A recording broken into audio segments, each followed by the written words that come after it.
Tapping కేసులో SIT దర్యాప్తు ముమ్మరం చేసింది. ఇవాళ ఉదయం 11 గంటలకు విచారణకు రావాలని సీఎం సోదరుడు కొండలరెడ్డికి సిట్ నోటీసునిచ్చింది. గతంలో కొండలరెడ్డి ఫోన్ ట్యాప్ అయినట్లు సిట్ గుర్తించింది. అలాగే ఇవాల్టి విచారణకు హాజరు కానున్నారు బీఆర్ఎస్ మాజీ ఎమ్మెల్యేలు జైపాల్ యాదవ్, చిరుమర్తి లింగయ్య కూడా హాజరు కానున్నారు. మరోవైపు ఫోన్ ట్యాపింగ్ కేసులో కీలక పరిణామం చోటు చేసుకుంది. ఈ కేసులో ఎమ్మెల్సీ నవీన్ రావు తండ్రి కొండలరావుకు నోటీసులు ఇచ్చింది. అయితే విచారణకు రాలేనని సిట్ అధికారులకు కొండలరావు తెలిపారు. అనారోగ్య కారణాల దృష్ట్యా తన నివాసంలో విచారణకు సిద్ధమని అడ్వకేట్ ద్వారా సిట్ అధికారులకు చెప్పారు కొండలరావు.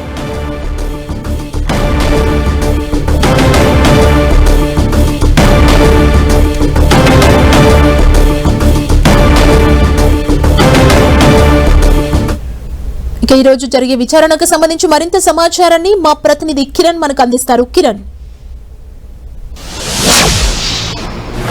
సుమా, ఇటు ఫోన్ ట్యాపింగ్ వ్యవహారానికి సంబంధించి కూడా ఇటు సిట్ దూకుడుగా వ్యవహరిస్తున్నట్టుగా చెప్పవచ్చు. ఎందుకంటే రెండవ ఛార్జ్షీట్ దాఖలు చేసేందుకు గతంలో ఎవరైతే ఫోన్ ట్యాపింగ్ సంబంధించిన బాధితులు ఉన్నారో వారందరినీ కూడా తిరిగి విచారించే క్రమంలో సిట్ ఉన్నట్టుగా మనం చెప్పుకొని ఇప్పటికే చాలామంది బాధితులతో పాటు దీనికి సంబంధించి ఆరోపణలు ఎదుర్కొంటున్న వారందరినీ కూడా వరుసగా పిలిచి వాళ్ళతో స్టేట్మెంట్ రికార్డ్ చేస్తున్న సిట్ అధికారులు తాజాగా బీఆర్ఎస్ పార్టీకి సంబంధించిన మాజీ ఎమ్మెల్యే చిరుమర్తి లింగయ్యతో పాటు జైపాల్ యాదవ్తో పాటు ప్రస్తుతం కొండలరెడ్డి సీఎం అన్నగా ఉన్న కొండలరెడ్డిని కూడా ఈరోజు విచారణకు పిలిచినట్టుగా తెలుస్తుంది. కాబట్టి ప్రస్తుతానికైతే ఈ బీఆర్ఎస్ మాజీ ఎమ్మెల్యేలతో పాటు కొండలరెడ్డి కూడా ఈరోజు ఉదయం 11 గంటలకు జూబ్లీస్ సిట్ ఆఫీస్కి రాబోతున్నట్టు తెలుస్తుంది. కాబట్టి పూర్తి స్థాయి ఈ కేసుకు సంబంధించి అనేక కోణాల్లో దర్యాప్తు చేస్తుంది. తాజాగా కొత్తగా ఏర్పాటు చేసిన సిట్ కూడా అనేక కోణాల్లో దర్యాప్తు చేయడం అయితే ప్రారంభించింది. కాబట్టి రెండవ ఛార్జ్షీట్ దాఖలు చేసేందుకు బాధితులు ఫోన్ ట్యాపింగ్ ఆరోపణలు ఎదుర్కొంటే వారందరినీ కూడా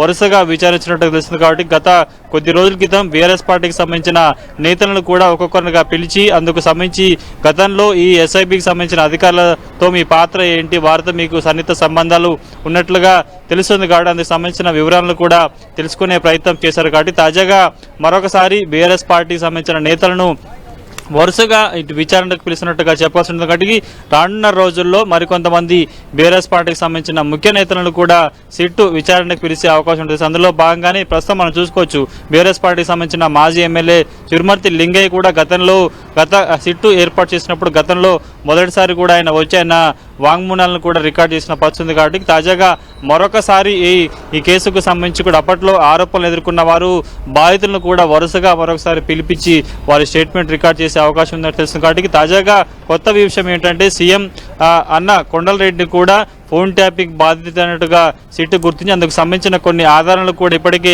గుర్తించిన నేపథ్యంలో ఆయన కూడా విచారణకు హాజరు కావాలంటూ కూడా సిట్టు నోటీసులో జారీ చేసినట్టు తెలుస్తుంది. కాబట్టి ఆయన కూడా ఈరోజు ఉదయం వీరితో పాటు 11 గంటలకు జూబ్లీస్ పిఎస్లోని సిట్ ఆఫీస్కి వచ్చే అవకాశం ఉంది. కాబట్టి ఈ ముగ్గురు ఈరోజు విచారణకు వచ్చే అవకాశం కనిపిస్తుంది. ఇక గడిచిన కొద్ది రోజుల క్రితం బీఆర్ఎస్ పార్టీకి సంబంధించిన ఎమ్మెల్సీ ఎమ్మెల్యే ఇద్దరిని కూడా పిలిపించారు. వారికి సంబంధించి కూడా చాలా సుదీర్ఘంగా విచారించి వారి స్టేట్మెంట్ రికార్డ్ చేసిన నేపథ్యంలో ఎమ్మెల్సీ నవీన్ రావు తండ్రిని కూడా సిట్టు విచారించేందుకు ముమ్మరంగా ఏర్పాటు చేసినది. అందులో భాగంగా నోటీసులు కూడా సర్వ్ చేసినట్టు తెలుస్తుంది. కాబట్టి మరొక కుకట్పల్లి ఎమ్మెల్యే మాధవరం కృష్ణారావు కొడుకును కూడా ఇటు విచారణకు హాజరు కావాలంటూ కూడా ఇప్పటికే నోటీసులు జారీ చేసిన నేపథ్యంలో ఆయన విదేశాల్లో ఉన్న నేపథ్యంలో తిరిగి వచ్చిన తర్వాత ఆయన విచారణకు హాజరయ్యే అవకాశం కనిపిస్తుంది. ఇక ముఖ్యంగా నవీన్ రావు తండ్రి ఎవరైతే ఉన్నారో ఆయన కొంత అనారోగ్య కారణాలతో ఉన్నాడు. కాబట్టి కొంత సమయం కావాలి, లేకపోతే సిట్ అధికారులు తన ఇంటికి వచ్చినా కూడా విచారణకు సహకరిస్తానంటూ ఇప్పటికే రిప్లై ఇచ్చిన నేపథ్యంలో కూడా ప్రస్తుతానికైతే వరుసగా ఆరోపణలు ఎదుర్కొంటున్న వారు ఫోన్ ట్యాపింగ్ బాధితులకు సంబంధించి కూడా వరుసగా మరొకసారి